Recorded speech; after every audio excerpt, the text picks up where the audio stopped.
Assalamu alaikum everyone. Hope you're all safe and sound. According to our today's lesson planner, we have part A, question number 2.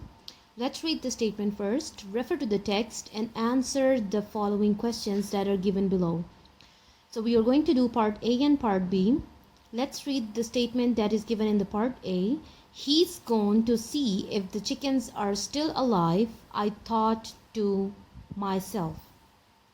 So the statement is given and the questions are related to the statements. Let's see what's the first question. Who is the speaker and who is being referred to as he? Who is saying this statement? Who was the speaker of the statement? And who is this he in the statement? Let's see what's the answer. And the answer is the speaker is the lady of the house and she is referring to the cook whose name was Bahlol. So the one who is saying this statement is the speaker, the author who wrote the story, and she is the lady of the house and she is referring to her cook whose name was Bahlol. Question number 2 is, why is the speaker wondering about this at this time? Why is she thinking about this statement? Why is she thinking about the chickens while sitting on the dining table? And the answer is that she is wondering whether the chickens have been poisoned or not. She was a little bit worried about the chickens because she had given the tinned food to the chickens, and she was thinking whether the chickens were dead or alive so that they could continue eating their food. So that's why she was wondering, she was thinking about the chickens. And the last question of part A is, what happens immediately after this? After she stopped thinking about the chickens and she began to eat her food, what happens immediately after that?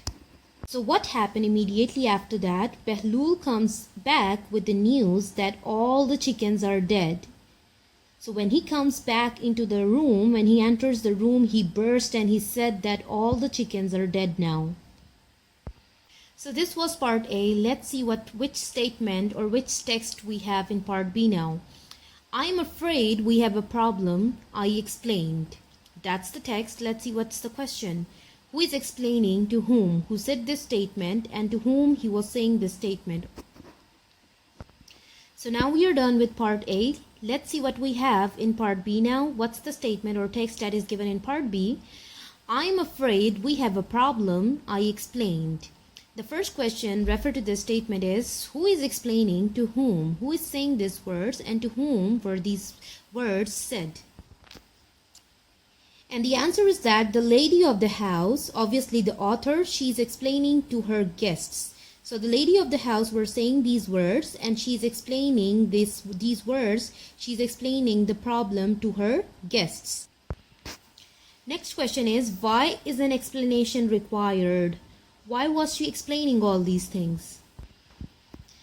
And the answer starts from, because the guests knew nothing about the lady's plan to feed the chickens first to see if they would survive. Obviously, the guests had no idea about what she's planning, about what's happening in her home, about her plan of feeding the chicken first. That's why they needed explanation. That's why she was explaining everything what is happening in her home. And the last part is, what further explanation does the speaker give? What else she explained to the guests? And the answer is that she says the food was indeed poisoned and that the guests should go and be sick. Obviously, the author, the writer, was wondering that the food had killed the chickens, so it is going to affect the guests too.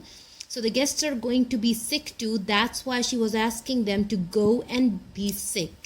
But actually, in real, the food was not poisoned. Obviously, the chickens were not dead because of the poisoned food. They were taken away by the fox. So this was our today's lesson that was related to the reference to the context. And I hope you understood today's lesson. Thank you so much for listening.